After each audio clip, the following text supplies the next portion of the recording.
With all the talk recently of game-changing cameras, I wanted to bring you a quick video outlining what are for me the top 3 most underrated cameras for video in 2020.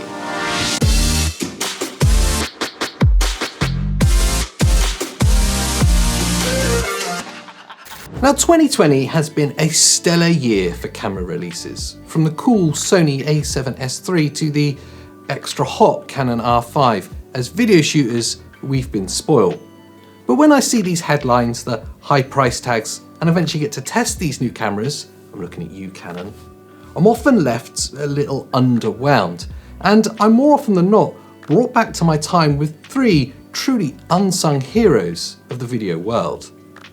The 3 cameras I'm going to cover are ones that represent each major format that I use, and though these aren't in a worst to best order, they are conveniently placed in a price, size, and how much I love them sequence. And first on that list is the Olympus OMD EM1 Mark III.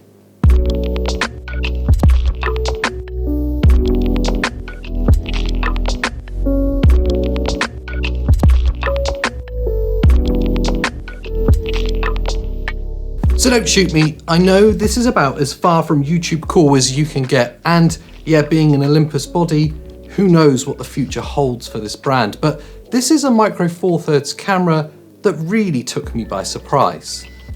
Now, I'm not going to bog down with the specs too much, but it is worth noting the key points. A 20 megapixel Micro Four Thirds live MOS sensor, cinema 4K at 105 megabits per second, an incredible 7.5 stop IBIS system, hybrid autofocus, all crammed into a solid little mirrorless body. With that cinema 4K recording, 120 FPS in 1080 and even the OM log profile, this camera offers a lot, even for the more discerning video shooter. The footage it renders is really of a great quality and importantly, of a big enough bit depth with that OM log profile to be fully versatile in post-production. However, it's that 7.5 stops of IBIS where this camera really shines, offering a really rock-solid handheld shooting experience. Coming in at around £1,600 new, this is easily one of the most underrated cameras of the year, but taking a step up in form and size, next on this list is my favourite APS-C camera for video to date, the Fuji X-T4.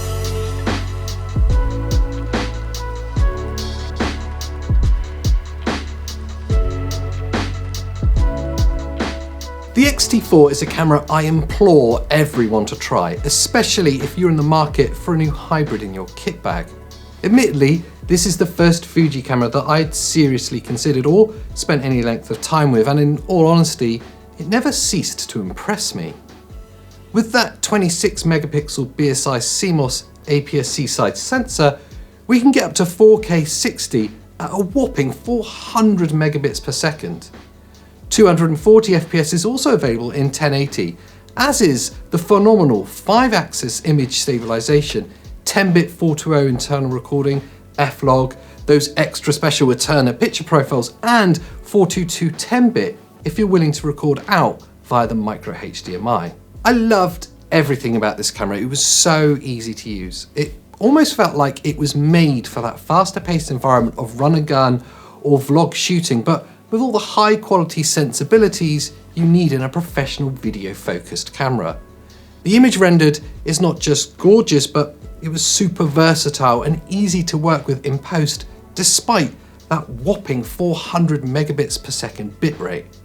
For $1,700 new, I don't understand why this camera isn't in everyone's hands. It's easily the best value release of the last year, and one of the best quality ones too. In fact, I'd say quality-wise, it's maybe only surpassed by the final entry in this video.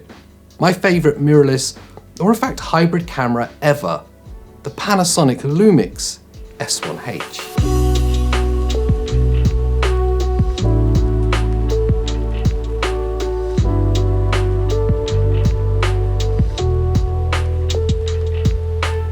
A quick look to YouTube or even to the camera communities on Twitter, and you'd be forgiven to think that this camera was never actually released.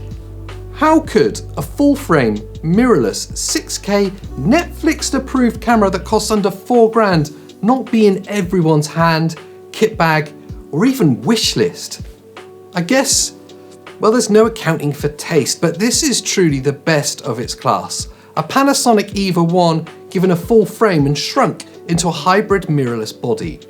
Specs-wise, it's got everything any video shooter could ever want. With the recent addition of that V2 firmware, you can now also record in 5.9K RAW out via the HDMI to an Atomos Ninja V.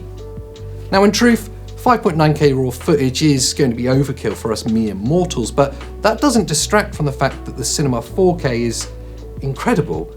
Not just in terms of quality, but almost equally importantly in terms of its usability. And that is true of this camera as a whole. It's just very usable. In fact, it's more than usable. It's a camera that spurs you on to use it and go out and film.